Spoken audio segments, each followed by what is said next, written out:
오늘 우리 주신 하나님의 말씀 누가복음 2장 41절에서 52절까지 말씀입니다. 한 절씩 교독하겠습니다. 그의 부모가 해마다 유월절이 되면 예루살렘으로 가더니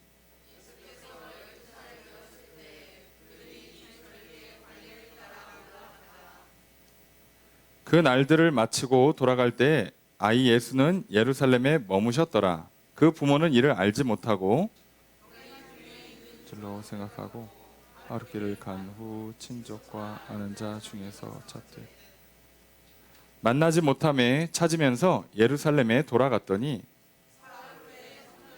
만난즉 그가 선생들 중에 앉으사 그들에게 듣기도 하시며 묻기도 하시며 듣는 자가 다 그 지혜와 대답을 놀랍게 여기더라. 그의 부모가 보고 놀라며 그의 어머니는 이르되 아이야 어찌하여 우리에게 이렇게 하였느냐. 보라 내 아버지와 내가 근심하여 너를 찾았노라. 예수께서 이르시되 어찌하여 나를 찾으셨나이까. 내가 내 아버지 집에 있어야 될 줄을 알지 못하셨나이까 하시니 그 부모가 그에게 하신 말씀을 깨닫지 못하더라. 예수께서 함께 내려가사 나사렛에 이르러 순종하여 받드시더라. 그 어머니는 이 모든 말을 마음에 두니라. 예수는 지혜와 키가 자라가며 하나님과 사람에게 더욱 사랑스러워 가시더라. 아멘. 자리에 앉으시기 바랍니다. 할렐루야. 오늘 거룩한 주일, 특별히 성탄절을 맞이하여 주 앞에 나와 예배드리신 성도님들을 주님의 이름으로 환영합니다. 우리 옆에 있는 분들과 사랑의 구절 나누도록 하겠습니다. 인사합시다. 사랑합니다. 축복합니다.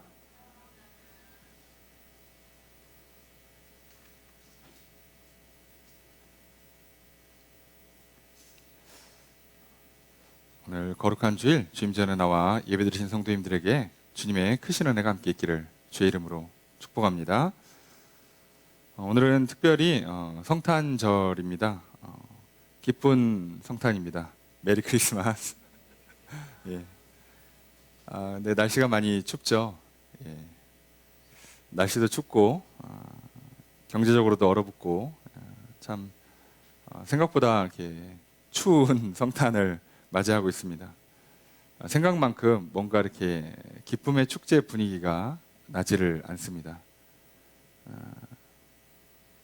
또 그 어려운 와중에 춥고 또 날씨도 많이 이렇게 차가운 와중에도 어떻게 연말에 또 이렇게 먹고 마시고 즐겨보겠다는 사람들은 여전히 많이 있습니다.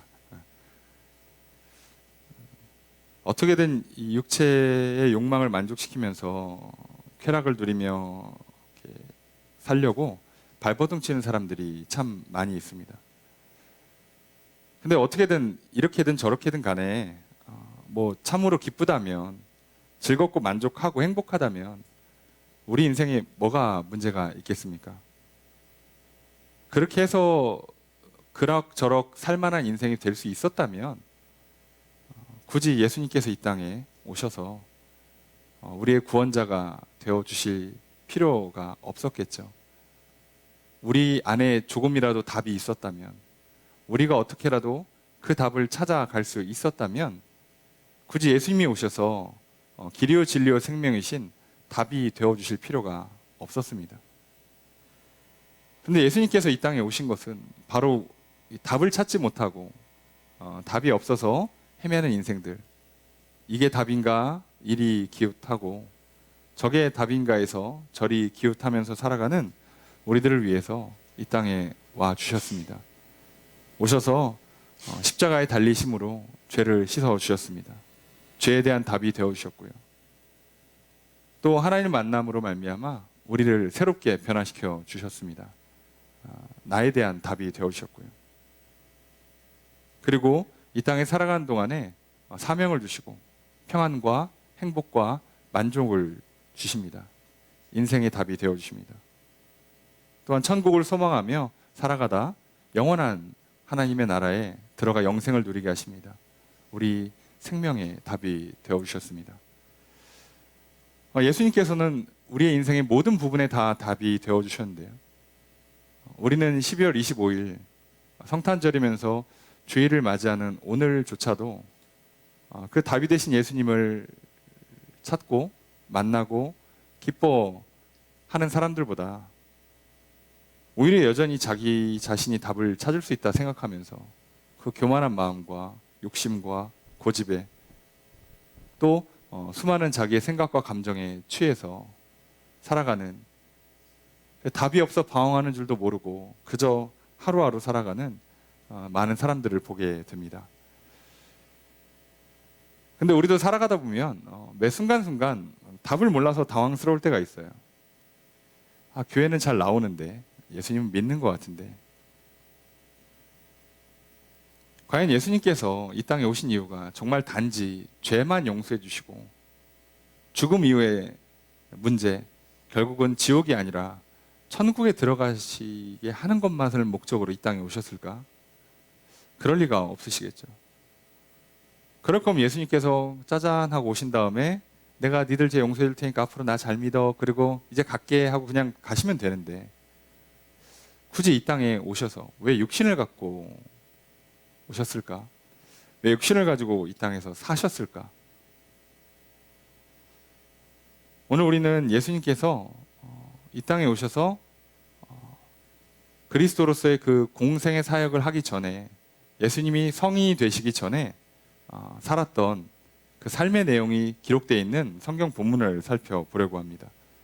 그 본문을 통해서 우리는 과연 예수님께서 어떻게 인간으로서의 삶, 어떻게 하나님의 그 사명을 완수하기까지 도달할 수 있도록 어떠한 성장 과정을 겪으셨는가, 어떠한 삶의 여정들을 걸어가셨는가 말씀을 통해 살펴보려고 합니다. 그리고 그것은 오늘 우리에게, 우리가 이 땅에 살면서 어떻게 우리가 육신을 갖고 살아야 되고 우리가 어떻게 인생의 문제들을 부딪히며 살아가야 하는가에 대한 놀라운 답이 되어주시고, 그 답을 찾을 수 있는 힌트가 되어주시고, 우리의 삶의 구체적인 문제들을 깨달을 수 있는 지혜가 되어주시고 모범이 되어주십니다. 오늘 우리는 이 땅에 오셔서 인간으로 온전히 살아가셨다가 온전한 그리스도의 사명을 완성하신 예수님을 통해서 예수께서 보여주신, 본이 되어주신 바로 그 가장 인간다운 삶, 하나님께서 창조하실 때 기대하셨던 가장 인간의 모범의 삶의 모습이 무엇인지를 살펴보고, 오늘 우리도 바로 그런 삶을 살아가기를 소망합니다. 예수님께서 이 땅에 오신 그 이유와 목적이 그대로 죄와 죽음의 문제를 뛰어넘어서 우리의 인생의 문제, 매일매일의 삶의 문제를 해결해 나가고 답을 찾아가게 되기를 소망합니다. 그런 하나님의 크신 은혜가 이 시간 저 여러분 가운데 있기를 주의 이름으로 축복합니다. 그 답이 되어주시고자 2000년 전 이 땅에 오셨습니다. 그리고 오늘도 나를 찾아와 주십니다. 그 하나님께서 함께 하시는 크신 은혜가 함께 있기를 주의 이름으로 축복합니다. 그럼 과연 말씀 가운데 과연 어떻게 하시는가 한 절씩 보도록 할 텐데요. 41절에 보면 그의 부모가 해마다 6월절이 되면 예루살렘으로 갔다라고 돼 있어요. 이스라엘 내에 살고 있는 유대인들은요, 의무적으로 절기를 지키게 됩니다. 특별히 3대 절기라고 할 수 있는 6월절 또는 오순절, 그리고 초막절, 수장절이라고 하죠. 이 절기를요 무조건 지킵니다. 의무예요. 자, 그런데 이스라엘이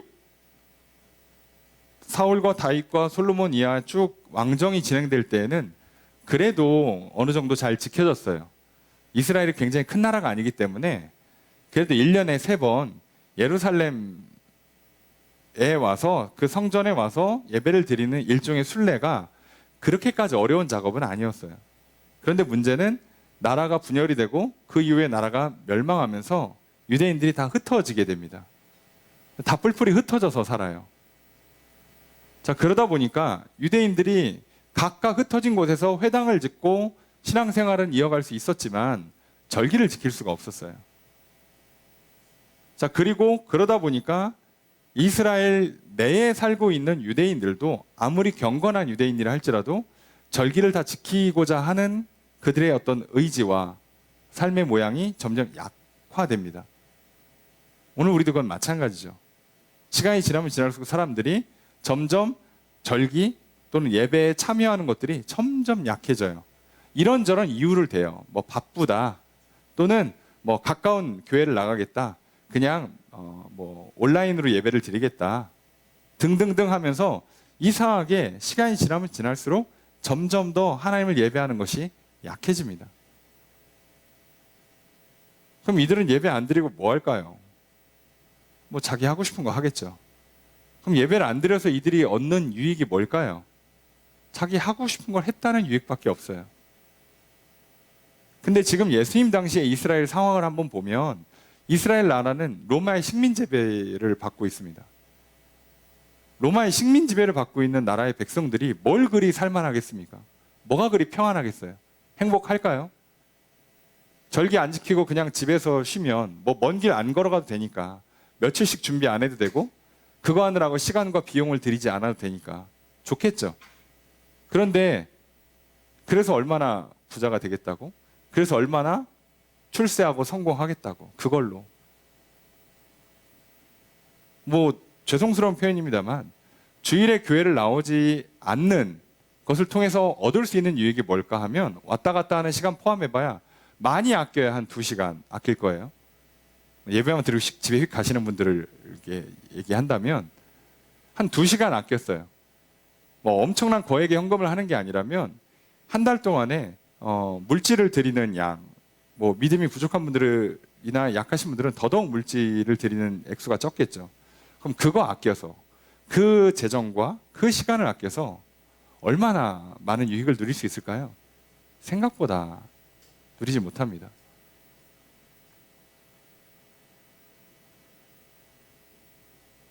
우리는 잠을 안 자면서 일하고 공부하면 굉장히 많은 유익을 얻을 수 있다고 생각해요. 인생을 아꼈다라고. 네.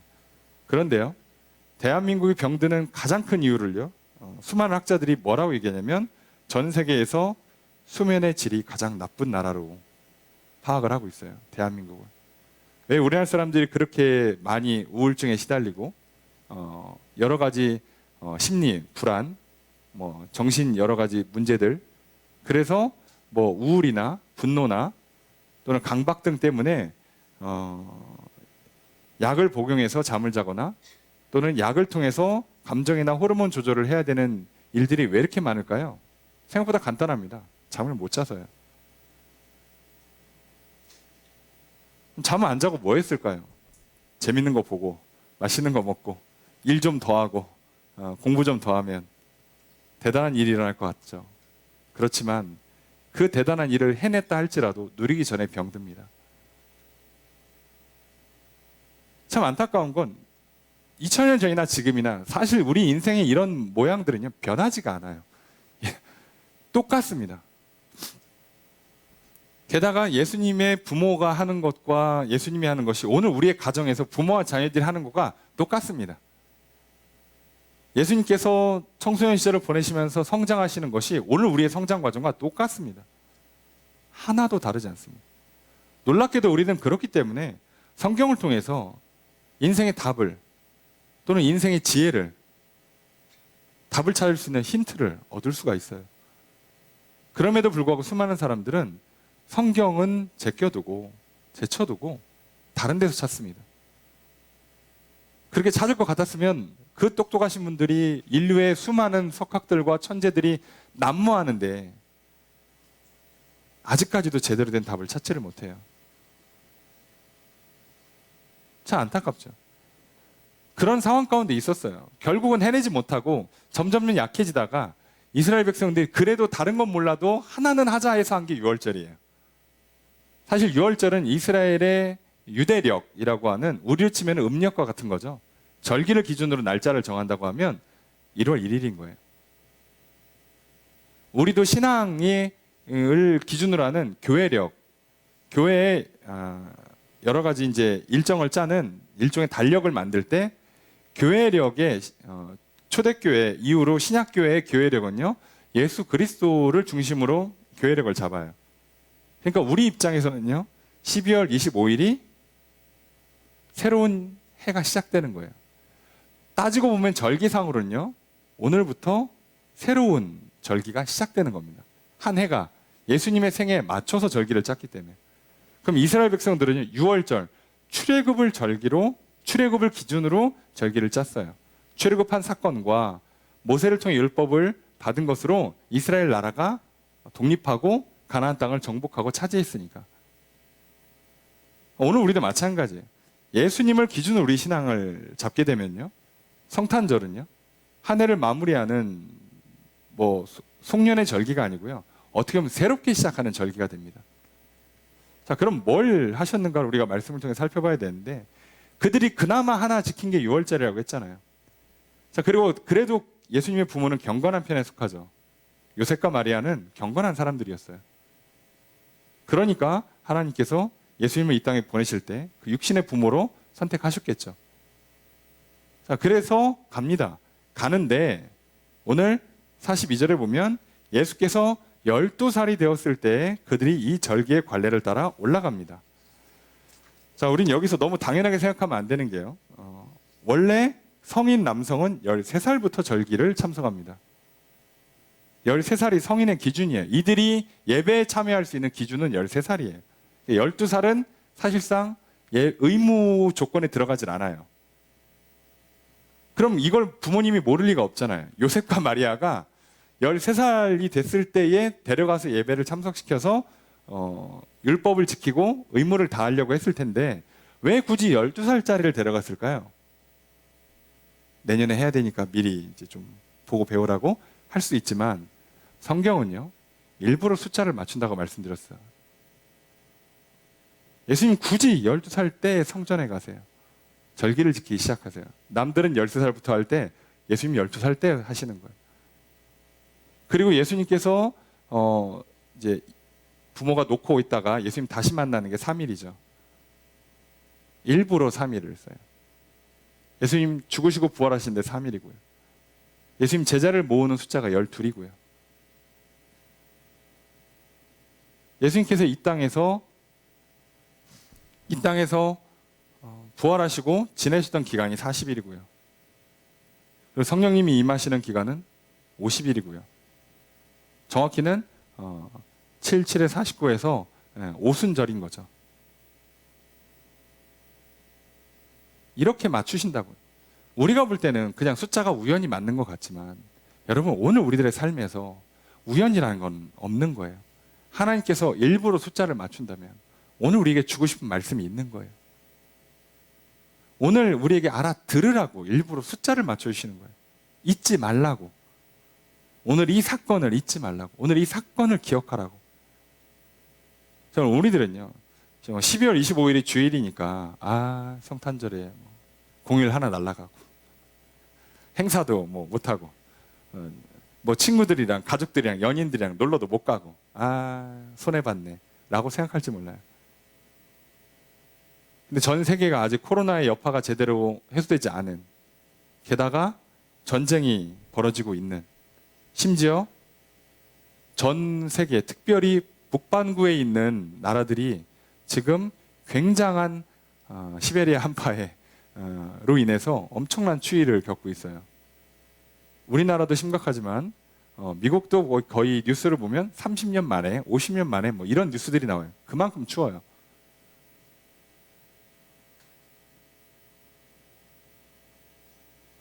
그런 결과를 보내고 있어요.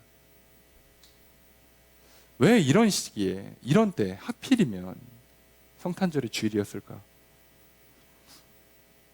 설마 하나님께서 우리의 역사를 다스려 나가실 때 코로나를 2020년에 시작하고 2022년쯤에 코로나가 슬슬 마무리될 때쯤, 전쟁이 나고 할 때쯤 날씨는 겁내 춥게 만들어 놓은 다음에 그때쯤 성탄절을 주일로 만드신 이유가 뭘까요? 오늘 우리에게 또 주시는 말씀이 있어요. 그냥 우연이라고 생각하면 그냥 그런가 보다 하는 거고요. 하나님께서 내게 주시는 말씀이 있다고 믿음의 눈을 여시면 들리실 겁니다. 보이게 될 거고요. 지혜를 얻게 되실 겁니다. 자, 그럼 굳이 10절에 맞췄어요. 자, 그래서 관례를 따라 올라갑니다. 올라갔어요. 자, 올라가고 절기 지키고 돌아와야겠죠. 43절 읽습니다. 시작.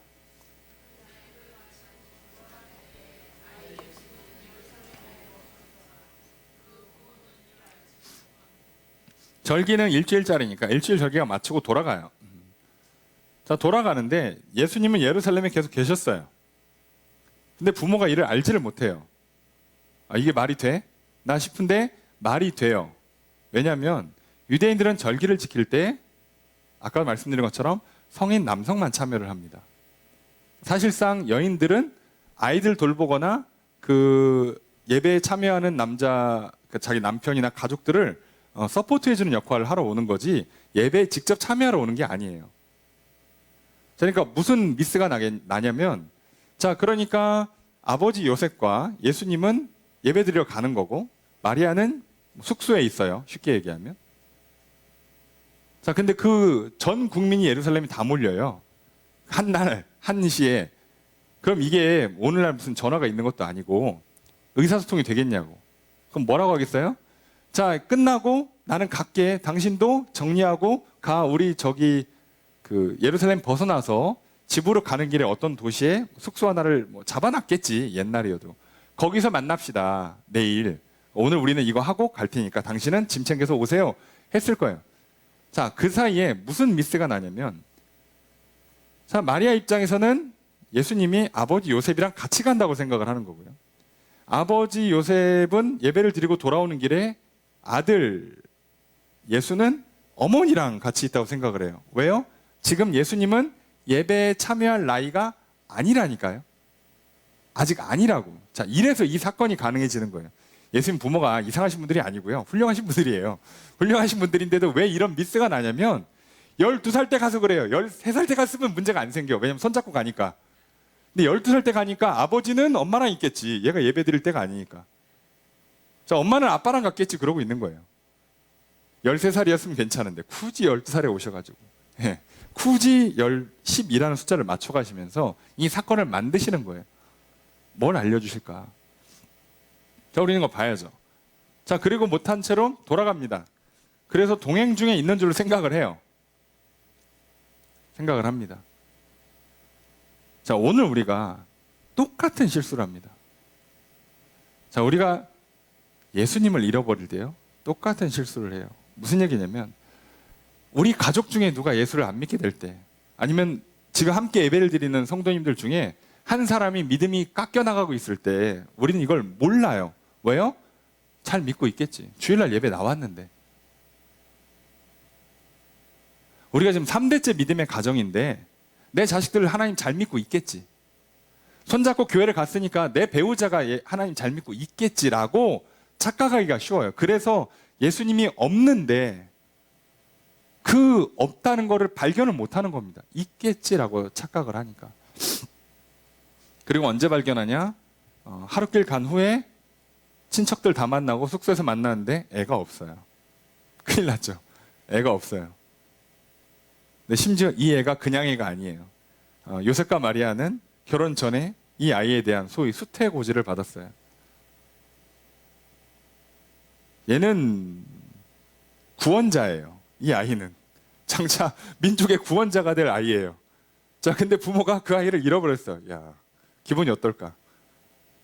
자, 예배를 드릴 때 뭐라고 했겠어요? 하나님, 저의 아이를 구원자를 보내주셨는데 잘 키워서 이 나라를 훌륭하게 이끄는, 독립을 이끌어내는 위대한 지도자 또는 왕으로 생각하고 있었을 거예요. 자, 그런데 그걸 잃어버렸어요. 이게 말이 됩니까? 여러분, 반대로 생각해 보세요.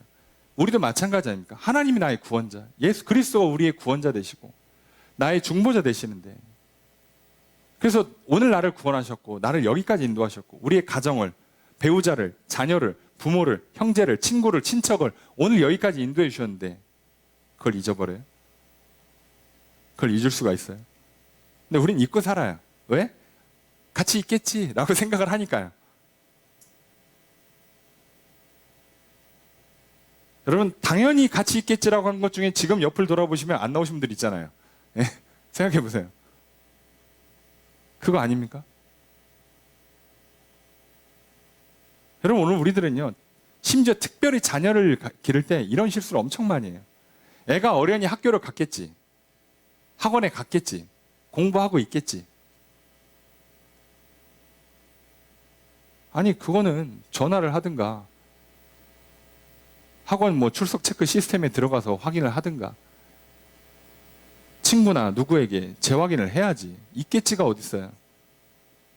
여러분, 오늘 우리가 직접 확인하지 않은 건 사실이 아니에요. 여러분, 오늘날 이 첨단의 시대에도요, 여러분, 수많은 사람들이요, 거짓 정보에 속아요. 가짜 뉴스에 선동을 당합니다. 왜 이런 일이 일어날까요? 확인을 안 해요. 맞겠지. 아이고, 뉴스에서 나왔는데, 기자가 글을 썼는데, 저 똑똑한 분이, 저 박사님이, 저 배우신 교수님이 그렇게 얘기하니까 맞겠지. 의사 선생님이, 학교 선생님이, 나보다 먼저 교회 다니신 분이, 목사님이 얘기하니까 맞겠지. 아니요. 확인하시라니까요. 우린 다 사람이에요. 확인하셔야죠. 참 신기하죠. 똑같은 실수를 합니다. 2000년 전이나 지금이나. 문제는 뭐예요? 이 실수의 대가가 뭐라고요? 예수님을 잃어버려요. 자, 예수님을 잃어버린 부모가 어떻게 되겠어요? 자, 돌아갑니다. 예, 못 가요, 집에. 돌아가야 합니다. 여러분, 예수님을 잃어버린 우리 인생은요, 인생길이 앞길이 쭉 열리는 게 아니라 다시 돌아가야 합니다. 내가 예수님과 함께 보냈어야 되는 청소년 길을 안 보냈잖아요. 그럼 청소년 시절에 했어야 되는 그 일들을요, 20대, 30대, 40대, 50대 다시 하셔야 합니다. 건너뛰고 50대부터 시작할 줄 아시죠? 아니요. 돌아가셔야 합니다. 예수님과 함께 배우고, 믿음이 자라고, 말씀 안에서 자라고, 사랑으로 살아가는 삶이 구현되지 않으면요, 처음으로 돌아가는 거예요. 뭐 건너뛸 거라고 생각하십니까? 많은 사람이 착각해요. 건너뛸 거라고. 그래서 우리는 패싱하는 걸 선호합니다. 그래서 애가 공부하기 바쁠 때에는 교회 패싱하고, 자, 군 생활 힘드니까 군대 패스하고, 예, 남들 힘든 거 어려운 거는 다 패스하고, 세금도 가능한 패스하고, 다 건너뛰면 될 줄로 알아요. 아니요. 다 돌아오셔야 됩니다. 그래서 가능하면 젊을 때 일일이 몸으로 다 부딪히면서 하시는 게 제일 좋습니다. 많은 분들이 얘기해요. 나는 이제 나이가 좀 들었으니까 빼줘. 어떻게 그거 다시 해. 아니요. 여러분 50대고 60대고 70대고 성경 공부 다시 하셔야죠. 내가 교회를 30년 다녔는데, 아니요. 그 30년 다닌 동안에 예수를 잃어버리셨으면요, 하나도 못 컸습니다. 처음부터 다시 배워야죠. 아유, 내 배우자가, 우리 자녀가 어려서부터 20년 동안 나랑 같이 교회를 다녔어요. 아니요. 예수님이 없으면 그 시간 하나도 의미 있는 시간이 아니에요. 처음부터 다시 하셔야 합니다. 여러분, 우리 마찬가지예요. 아이가요, 뭐를 잘못 배워놨잖아요. 그럼 어떡합니까? 걷는데 걸음걸이가 이상해요? 앉아있는 자세가 잘못되어 있어요?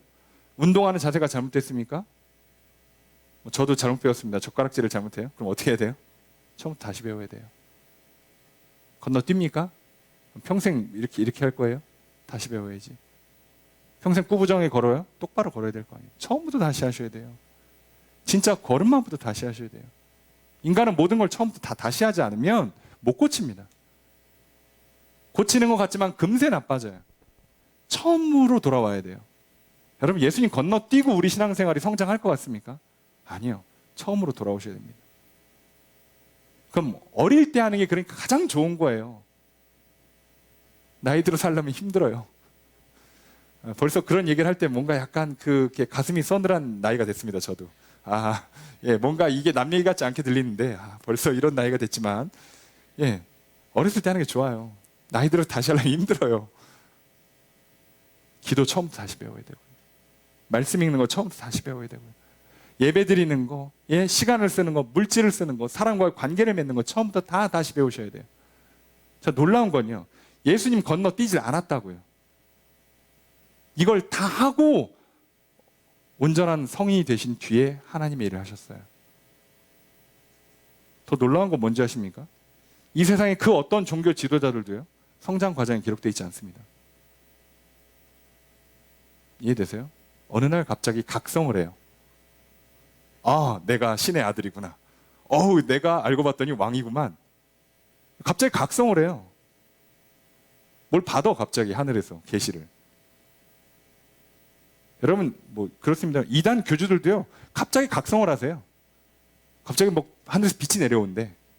음성이 들렸대. 그러더니 내가 신이래. 그러는 분들이나 거기에 속는 분들이나 할 말이 없습니다. 예. 이게 우리 현실이에요. 자, 그러고 있는 상황에 지금 어떻게 이 문제의 답이 되시는가? 예수님은 어떻게 우리 인생의 답이 되시고 우리의 신앙의 본이 되시는가를 잘 보셔야 돼요. 자, 사흘 후에 만납니다. 사흘. 자, 3일이죠. 자, 3일 뒤에 정확하게 일부러 시간 맞춘다고 말씀드렸잖아요. 3일 뒤에 만나요. 자, 근데 예수님 뭐 하고 계시냐? 성전에 계세요. 네. 성전에 계십니다. 자, 성전에 선생들이 있어요. 자, 선생이라고 하니까 그냥 나이 많으신 분들이라고 착각할 수 있는데 아니에요. 이 당시에 6월절에 예루살렘 성전에서 선생 노릇을 할 수 있는 사람들이라면 이스라엘 전체를 대표할 만한 랍비들이에요. 이해가 되십니까? 지금 그들이랑 예수님이랑 지금 얘기하고 있다고. 그들이랑. 예. 그들이랑. 그들이 누구겠어요? 이 당시에 가장 레벨 높은 사람들이 뭐 힐렐 또는 가말리엘 같은 사람이에요. 어디서 이름 들어보신 것 같죠? 이 사람들이 다 나중에 학파를 만들 정도의 대단한 분들입니다. 바울도 가말리엘 학파 출신이고요. 힐렐도 이 당시에 역사에 보면 큰 학파를 하나 이뤄요. 이 정도 되는 사람들과 지금 얘기하고 있는 거예요, 예수님. 자, 그런데 어떻게 하신다고요? 듣고 묻고 하십니다. 듣고 말하고 묻고 대답하고 하신다고요. 대화를, 토론을, 학문을 하신다고요. 이게 기본이에요. 예수님도요, 분명히 엄청난 통찰력을 갖고 계셨어요. 뭐 굳이 공부할 필요 없어요. 그런데 어떤 의미에서는 공부하는 과정에 들어오시는 거죠. 필요가 없어도 와서 그 당시에 가장 뛰어나다는 학자들과 함께 토론하시면서 배우는 것 같지만 사실 가르쳐주고 계시는 거죠. 예. 모르는 것처럼 물어보지만 사실 다 알고 계시죠. 그렇지만 그렇게 대화를 통해서 학습을 하십니다. 그럼 반대로 여러분 오늘 우리들은요, 얼마나 듣고 얼마나 묻고 있습니까? 대화 잘 하십니까? 학습을 잘 하고 있습니까? 이 과정 없이 인간은 성장하지 않아요. 반대로 얘기하면요, 죽을 때까지 하셔야 됩니다. 듣기, 묻기. 배움의 기본이죠. 여러분, 우리는 성경 말씀을 읽을 때 제대로 듣고 제대로 묻고 있냐고요. 사람들을 만날 때 제대로 듣고 묻고 있냐고요. 배우자를 대할 때, 자녀를 대할 때, 친구를 대할 때, 인생의 선후배를, 선배님을, 선생님을 대할 때 듣고 묻고 하고 있냐고요. 예수님도요, 이게 필요가 없는 분이셨는데도 굳이 하셨습니다. 왜요? 본이 되어주시기 위해서. 나 이제 나이 들었으니까 이제 이렇게 그냥 적당히 살라다 간다라고 하시는 분들이 참 많아요. 인생을 잘못 사시는 겁니다. 나 옛날에 공부 많이 해서 이쪽 분야는 내가 빠삭해, 더 이상 배울 게 없어 라고 하시는 뛰어난 학문적 업적을 가신 분들도 그렇게 생각하시면 잘못 살고 계시는 겁니다. 죽을 때까지 계속 우리는 듣고 물으면서 배워야 합니다. 뿐만 아니라 우리의 영혼도 마찬가지예요. 계속 하나님의 말씀을 듣고 하나님께 묻는 과정이 필요해요. 아, 하나님 이러신 분인가 보다. 아, 이제 나 하나님 알았어. 됐어가 아니라 또 듣고 또 물으셔야 돼요. 여러분, 이렇게 잘 듣고 잘 물으시면서 계속해서 배움 가운데 자라가시기를, 그래서 말씀이 깊어지고 지혜가 자라시는 저 여러분 되시기를 주님 축복합니다. 예수님께서 그렇게 사셨어요.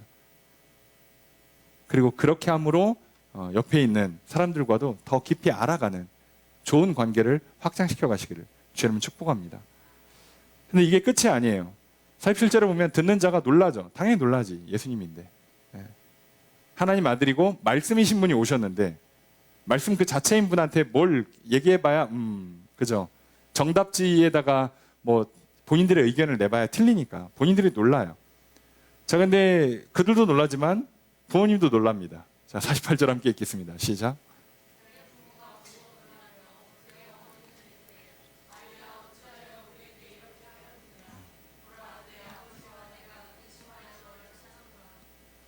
부모가 놀랍니다. 얘가 왜 여기 있어? 그죠? 12살이라고요. 성전에 있을 나이가 우선 아니에요. 부모는 얘가 성전에 있다는 생각을 안 했어요, 기본적으로. 성전에 있는데 심지어 대노라 하는 학자들과 같이 얘기하고 있는데 학자들이 감탄하고 있어. 우와, 얘는 뭐지? 이 아이는 뭔가? 이러고 있어요. 근데 여기서 부모는 그 장면에 놀라는 게 아니야. 어머, 우리의 천재인가? 이게 아니고 넌 여기 왜 있냐는 거예요. 같이 따라왔어야지. 그래서 뭐라고요? 왜 이렇게 했냐는 거예요. 왜 안 따라오고 여기 있냐는 거예요. 내가 너 찾느라고 3일 동안 근심했다는 거죠. 근심했어요. 자, 근데 예수님 대답이 놀랍습니다. 49절 함께 읽습니다. 시작.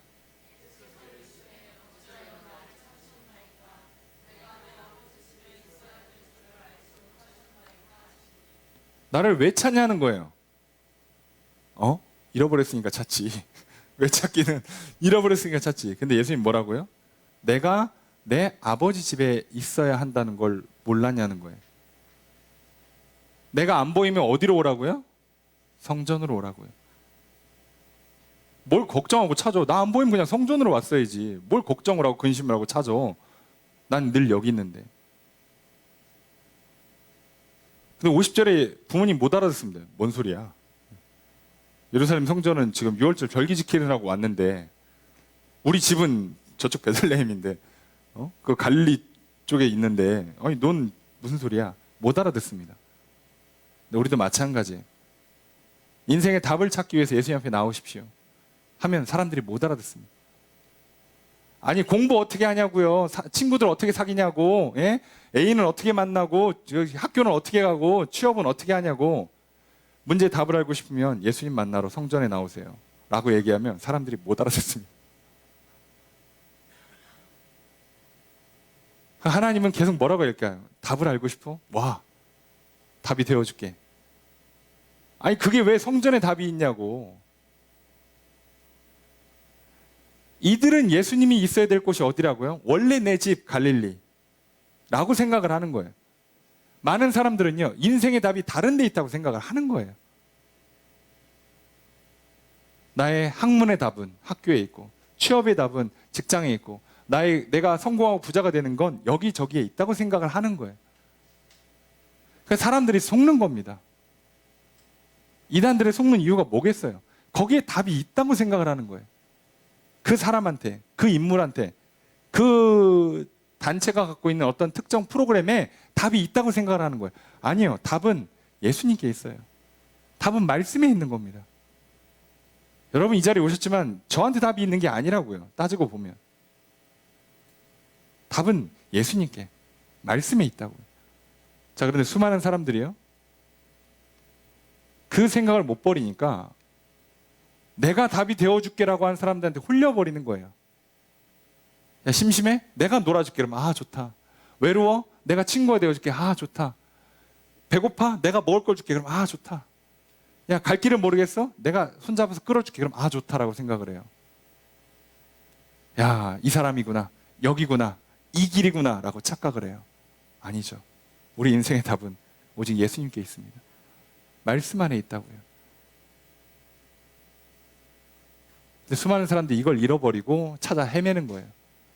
그래도 예수님 부모님쯤 되니까 3일 만에 찾으시는 거예요. 우리 같았으면 3년, 잘못하면 30년씩 걸려요. 인생 끝나는 겁니다. 세상 사람들은 그렇게 살아요. 30년 뒤에 내가 누군가 찾고 30년 뒤에 친구 하나 찾으면 인생이 끝나거든요. 예, 다 찾기도 전에 끝난다고 인생이. 그나마 찾으면 그나마 다행인데 찾지도 못하고. 근데 예수님 안에서는요 3일이면 찾는다고. 이게 굉장히 의미 있는 숫자라고 그랬잖아요. 왜요? 예수님 죽으시고 부활하시는데 3일이라고요. 예수 그리스도를 믿고 그분의 피 흘림과 그분의 부활하심을 믿으면 우리 인생에 답 찾는데 3일이면 충분하다고요. 근데 이걸 놓치면요 3개월, 3년, 30년 지나도 못 찾아요. 근데 많은 사람이 착각하는 거예요. 이걸 먹으면, 이걸 입으면, 이렇게 하면, 저렇게 하면, 이게 되면, 저길 가면 답이 있을 거라고. 죄송합니다. 답이 없어요. 많은 사람들이 얘기하죠. 지금 뭐 집을 사라, 팔아라, 뭐 여기에 투자를 해라, 말아라. 앞으로 시대가 이렇게 바뀌니까 진로는 이쪽으로 가라. 이쪽이 앞으로 전망이 밝다. 이런 스타일의 사람들을 만나라. 앞으로는 이런 사람들이 더 좋은 사람들. 겪어보니까 이런 애들이 훌륭한 애들이다. 맞을까요, 그게? 예수님 가라는 대로 가시면 돼요. 예수님과 함께하는 사람과 함께 하시면 돼요. 뭐 그렇게 어렵습니까? 그렇게 복잡하게 사시냐고. 자, 깨닫지를 못해요. 그런데요. 자, 이게 특이한 거예요. 51절 함께 읽습니다. 시작.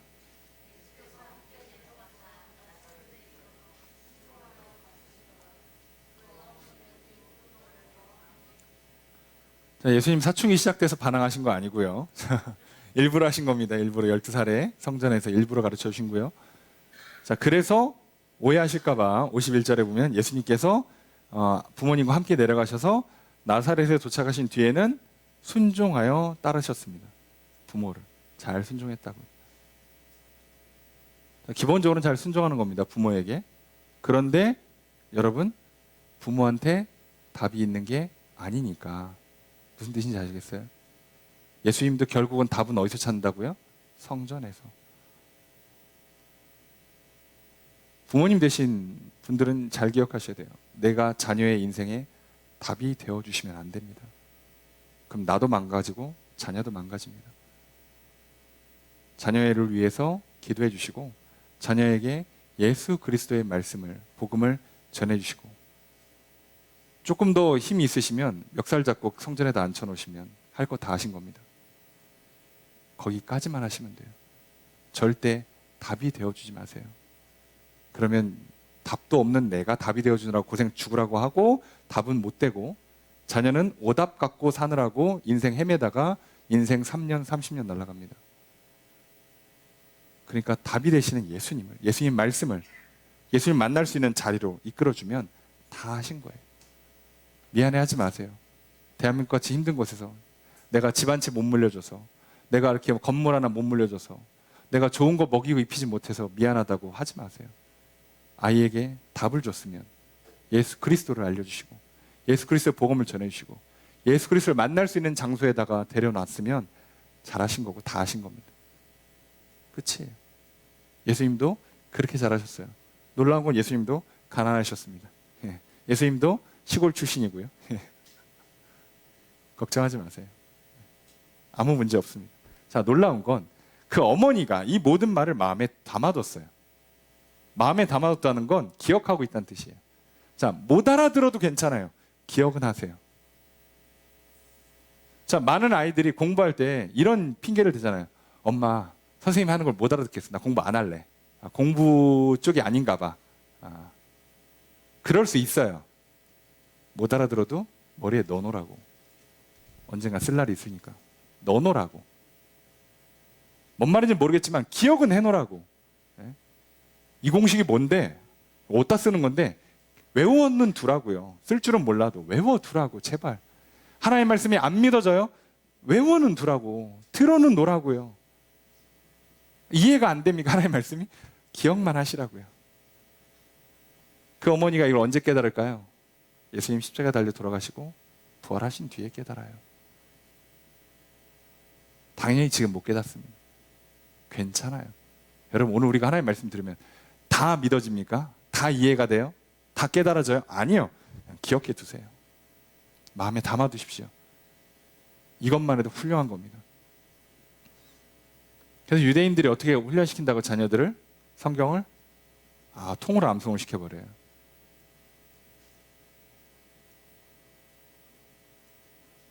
뭐 아이가 믿음이 좀 안 좋으신 것 같습니까? 그러면요, 밥 먹이기 전에, 용돈 주기 전에, 선물 사주기 전에 성경이라도 한두 절 외우게 만드세요.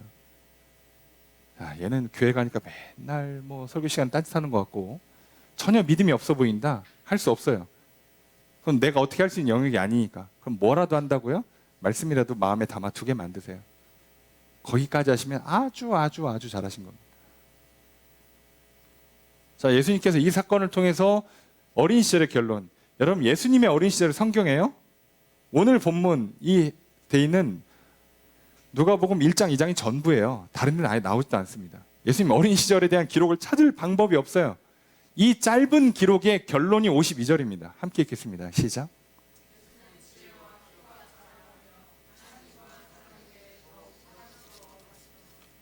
이게 결론이에요. 여러분, 예수님께서 인간으로서 어떻게 성장하셨는가, 어떻게 온전한 인간다운 삶을 사시고 그리고 하나님의 사역을 완수해내셨는가, 요거 하신 거예요. 지혜가 자랐다, 키가 자랐다, 사랑스러워 가셨다는 번역상으로는요, 동사는 하나예요. 다 성장한다는 동사만 붙이고요. 지혜가 성장한다, 키가 성장한다, 하나님과 사람들과 사랑 안에서 성장한다예요. 직역을 하면.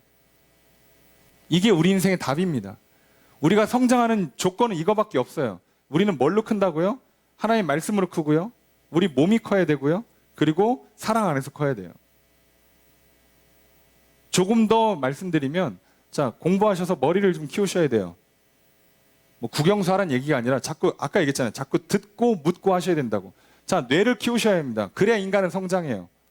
그 다음에 키가 커야 돼요. 다 컸는데요. 자, 하지 마시고. 예, 여기서는 상징적인 표현입니다. 예수님 키가 얼마인지 우리가 어떻게 알아요? 그런 거 관심 갖지 마시고, 키 크듯이 계속 몸을 성장시키셔야 돼요. 여러분, 잘 드시고 잘 주무시고 운동 열심히 하세요. 죽을 때까지. 우리는 성장해야 합니다. 안 그러면 문제가 생기는 거예요. 인간답게 못 살다 가시는 거예요. 제대로 못 살고 가시는 거라고. 이해가 되십니까? 그 다음에 하나님 사랑하고 서로 사랑을 하면서 사시라고요. 그게 인간으로 살 수 있는 최상의 길이라고요. 이게 된 사람만이 뭘 할 수 있다고요? 예수님께서 하나님의 사역을 온전히 이루신 것처럼 제대로 된 사명을 완수하는 인생이 될 수 있다고요. 여러분, 우리에게 사명을 줘도요, 머리가 나쁘면 죄송합니다, 못해요. 건강하지 못하면 못합니다. 사람들한테 미움받고 사람들 미워하고 있으면 일 못해요. 할 것 같죠? 못합니다. 근데 예수님은 이거를 정확히 보여주셨어요. 지혜가 자랐고 키가 자랐고 사랑 안에서 자랐어요. 그럼 보세요. 지금 내가 이러고 있는가? 내 배우자가, 내 자녀가, 내 옆에 있는 친구가, 형제 자매가 이러고 있는가를 보셔야 된다고. 왜요? 이게 안 되고 있으면 뭘 잃어버렸다고요? 예수를 잃어버렸다고요. 우린 예수 그리스도 안에서 이렇게 지혜가 자라고 키가 자라고 사랑 안에서 자라야 합니다. 그럼 이걸 해주시려고 예수님이 이 땅에 오셨고요. 이거의 롤모델, 본보기가 되어주시고자 이 땅에 오셨습니다. 누가복음 1장, 2장은 죽음의 죄의 문제를 다루는 게 아니에요. 예수님께서 어떻게 이 땅에 육신을 갖고 오셨고, 육신을 갖고 오신 예수님이 어떻게 인간으로서 살아가셨는가, 그 30년의 세월을 이 한 문장으로 압축해 주는 겁니다. 그리고 그것을 보여주는 중요한 사건이 바로 우리가 오늘 본문을 통해 본 거고요. 자, 그러니까 우리는요, 성전에 나오시면 돼요. 예수님 만나시면 되고요. 거기에 답이 있습니다. 잘 듣고 물으시고요. 확인하세요. 예수님 함께하고 계시는가? 나도, 내 옆에 있는 사람들도 예수님과 함께하고 있는가? 그래서 그 예수 그리스도 안에서 지혜가 자라시고 늘 건강 관리하시고, 그리고 사랑의 관계 가운데 하나님과 사랑을 주고받고 사람들과 사랑을 주고받으면서 사랑 안에서 살아가시면, 여러분, 우리는요, 날마다 성장할 것입니다. 어제보다 더 좋은 사람이 될 거고요. 어제보다 더 훌륭한 사람이 될 거고요. 어제보다 더 성숙한 사람이 될 거고요. 어제보다 더 의미 있고 행복하고 보람 있는 인생을 살게 될 것입니다. 그리고 그 삶의 끝에 뭐가 있다고요? 예수 그리스도가 십자가에 달려서 구원의 사역을 완성하신 것처럼 하나님 나를 구원하시고 나를 통해 구원의 역사를 이루시는 하나님의 놀라운 역사가 구현되는 삶을 살게 될 거예요. 사명을 주세요. 제가 해보겠습니다. 머리 나쁘면 못한다고, 건강하지 못하면 못한다고, 사랑 안에서 자라지 못하면 못한다고요. 근데 지금 내가 그럴 수 있고요. 내 배우자가, 내 자녀가 그럴 수 있다는 걸 기억하세요. 예수를 잃어버리지 마십시오. 그래서 오늘 2000년 전, 2022년, 굳이 따지면 2025년 전에 예수님께서 이 땅에 오셨습니다. 물론 12월 25일도 정확한 날은 아닌데요. 기념일입니다. 이 땅에 오셨습니다. 나를 찾아오신 예수님, 나를 만나고자 하신 예수님, 나도 그분을 만나고자 성전에 왔잖아요. 이제 제대로 만나십시오. 말씀 안에서 만나십시오. 또 들으시고 물어보시고 그리고 마음에 담아두시고 그리고 믿고 나아가십시오. 그렇게 날마다 지혜가 자란다면, 키가 자란다면, 사랑 안에서 자란다면요, 우린 예수 그리스도께서 살아가신 것처럼 참으로 인간다운, 인간으로서 참으로 후회 없는 완전한 인생을 또 살아가게 될 겁니다. 그렇게 날마다 그 삶을 살아가시는, 제대로 인생을 살아내시는 저 여러분 되시기를 주 이름 축복합니다. 아울러 이제 그 삶으로 말미암아 성숙한 믿음의 장성한 분량의 인생이 되어서 하나님의 사명을 감당해내는, 그리고 잘했다 칭찬과 상과 복을 누리기까지 하는 인생을 살아가시길 주 이름 축복합니다. 오늘 바로 그런 예수 그리스도와 함께하는 인생, 예수 그리스도를 받아들이시고 예수 그리스도를 본받아 따라가시는 저 여러분 되시기를 주 이름 축복합니다. 예수 그리스도가 늘 우리와 함께 있기를 주의 이름으로 축복합니다.